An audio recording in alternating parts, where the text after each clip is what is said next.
Alright, hi students, this is for G2. Sorry, my voice is a little echoey, just had to be in this room, it's a little goofy. So we are going to be doing G2. I'm going to use 4 colored pencils, blue, green, orange, and pink. Just kind of goofy to see, we'll see how it turns up. And you should have your blue factor chart. Remember, this should be on blue paper. It should be a little bit bigger than mine. Okay, so this is G2. And we are going to be factoring a polynomial. Or factoring polynomial. Yep, we're just going to call it that. Factoring a polynomial. Okay. So the first thing we're going to do is just review GCF again. So remember, that means greatest common factor.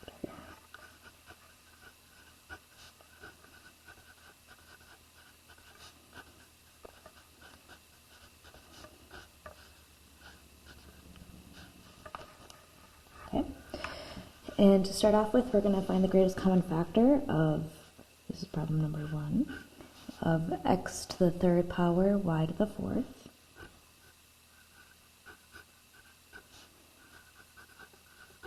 And x to the 6th power y to the 2nd. So remember, a factor is something that we can easily divide another number by, or evenly divide it by. So when we see x to the 3rd, y to the 4th, at x to the 3rd really means we're doing x times x times x, so we can divide it by 3 x's, and y to the 4th we can divide by 4 y's. 3, 4, sorry, I know some of that, you guys don't like it when I have that. Okay, x to the 6th means we're going to have 6 x's, 3, 4, 6, and y squared means 2 y's, so 1, 2. So we're looking to see how many they both have in common. So for our GCF, we want to know how many do they both have. So I'm going to look and I have an x, 1, 1, 2, 2. And I'm going to go until I run out of x's on one of them. 3, 3. Okay, I have no more x's here. So I can only have 3 that they both have. So it'd be x to the 3rd power. Okay, now for my y's, because they both have y's, they both have 1, 1, 2, 2. There's more over here, but I'm out over here, so I just have 2 y's, so it'll be y to the 2nd power. Alright, we're going to try that one more time. Number 2, we're going to find the GCF of 26, a to the 3rd power, b to the 6th power, c, and 76, actually let's do 78, no, 76 is fine, 76, a to the 2nd power, b.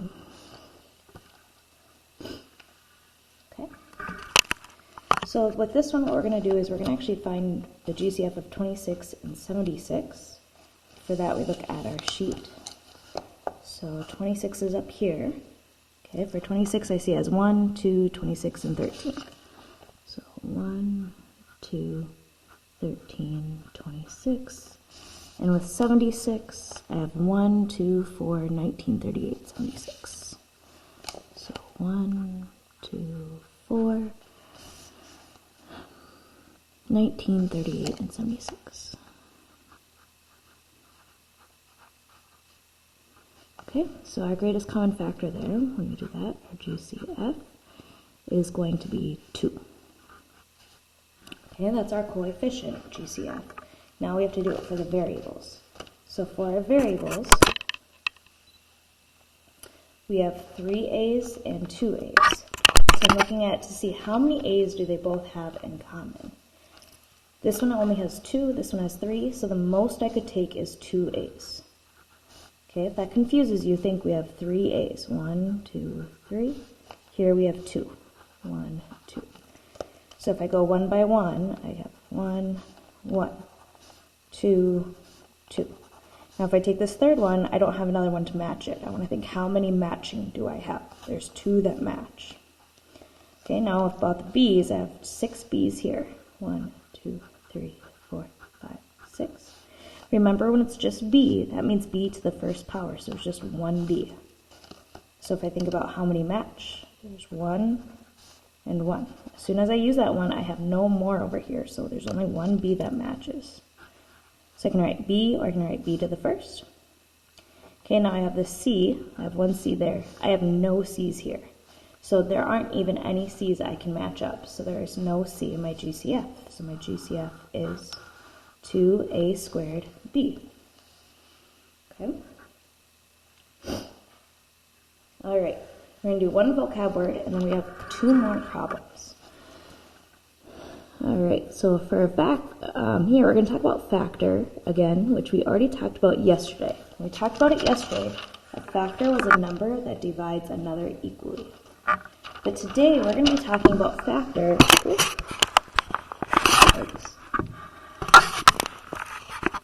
Today we're going to be talking about factor as a verb.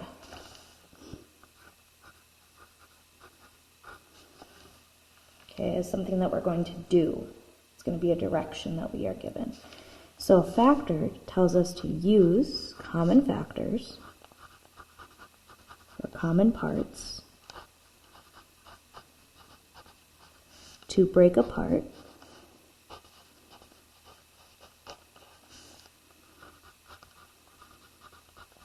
with multiplication.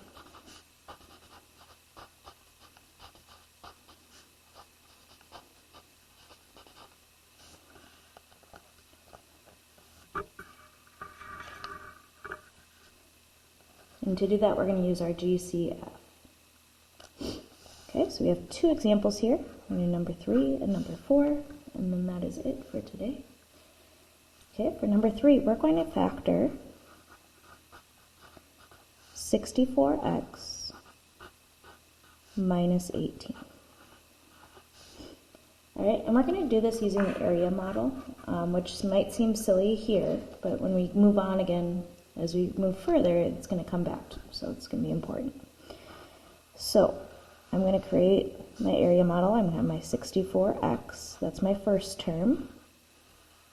And then my second term is a negative 18, so that's a binomial. So out front here, I want to have what they have in common, what goes to both 64 and negative 18. Okay, so I'm going to look for the greatest common factor. I look at my sheet, I have 18, okay, and then I have 64. I'm going to just start at my biggest number, 68, nope. 34, nope. 17, nope. 4, nope. 2, yep, they both have a 2. So 2 is my greatest, and since I started at the biggest and worked my way down, I know that's the greatest common factor they both have. So they both have a 2. I'm going to look and see, do they both have an x? Nope, they both do not have an x. So now as we work, we're going to look at this 64. We're going to think 2 times what is 64x? Okay. So I'm going to go back to my factor sheet. I don't have to use a calculator. I could if I wanted to. But I'm going to go to my 64. And with 64, it was 2 times 32. So up here, I'm going to have that 32. But I also need that x. So 2 times 32 is x. I'm sorry, 2 times 32 is 64, and then we still have that x. Thanks. Alright, now I'm going to think about this negative 18. I'm going to think 2 times what would give me negative 18. Okay, so 2 times what is negative 18? So I look back up at my factor chart. At my 18, I see it's 2 times 9. So I'm going to write a 9. But I know 2 times 9 would be a positive 18. So to make that negative 18, it has to be a negative 9. Okay. Now, when I write this, I'm going to write that 2, that they both have that 2 in common. And then, to get that inside amount, we multiply to 2 times 32x. And we did 2 times negative 9. So we can write that as a plus negative 9, or we could write that as a minus 9, because it's a negative. Then when we think about it, it's like that distributing. When I do 2 times 32, that would give me that 64x. And when I do 2 times negative 18, I'm sorry, negative 9, I get negative 18. So this is actually the factored form. And this is what we're looking for today. Okay, we're going to do one more problem like this. All right, this is problem number 4.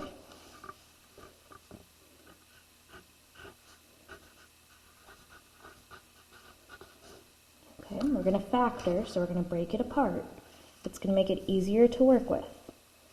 So we're going to factor 48 x to the 5th power plus 16 x to the 3rd power y to the 2nd power plus 80 x to the 2nd power y. So this is a trinomial. There's 3 parts. 1, 2, 3. So the first thing we're going to do is we're going to make this into our box method. So when I write it, I just write it a little bit more spaced out. So I'm going to write it as 48x to the 5th power, 16x to the 3rd power, y to the 2nd power, 80x to the 2nd power, y.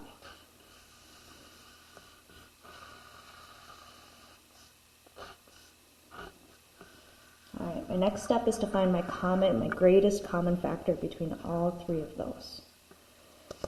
So I'm going to use my factor chart.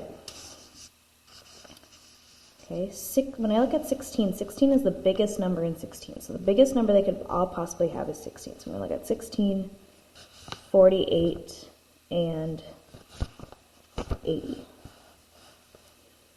Let's see, do they all have a 16? So this one has a 16. 16, and yeah, that has 16. They all 3 have 16, and 16 is the biggest number in this box, so I know it's the greatest common factor between all 3. So 16 is going to come out front, but now we also have to think about our variables. And this time we have some that overlap. So we have 5 x's here. Here we have 3 x's, 2 y's. Here we have 2 x's and 1 y.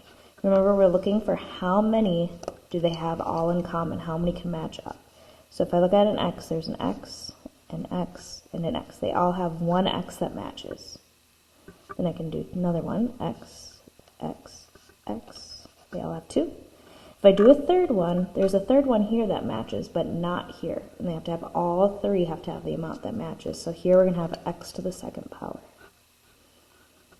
Okay, if I look at my y's, I don't have any y's here, so I don't even have a y that matches, so we're just going to stop there. Okay? Now, we're going to think about each of those boxes and think about what multiplies to make that amount. Okay, 16 times what is 48? And if we're not sure, we can go to our factor chart. We go to 48, and it's 16 times 3. Is 48. So I know it's 16 times 3.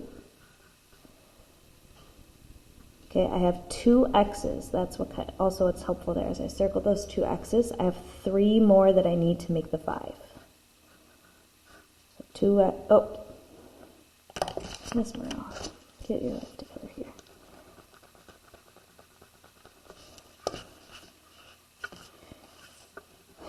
I just said 3 x's and then I said 5. So 3, because 3 plus 2 would equal that 5.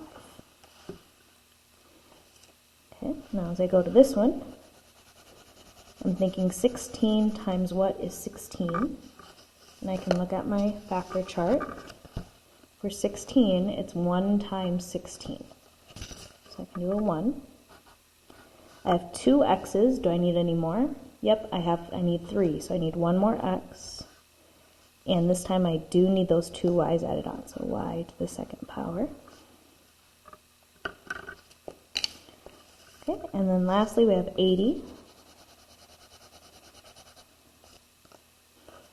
I'm thinking 16 times what is 80? So look at 80. 16 times 5 is 80. So 16 times 5. I have 2 x's. Remember, we matched those 2 x's. There's no more x's that I need. I just need those 2. So I don't need any more x's up here, but I do need a y. So that's the hard part. Now we're just going to write our answer out. So we have 16 x to the second, that's what goes in front. And then inside the parentheses are all these top parts. So we have 3x to the third power plus, now this one is a 1xy squared. Remember, we don't need to write that 1 in front. So we can just write it as xy to the second power plus 5y. And that's our answer. All right, you guys are rock stars. You got this.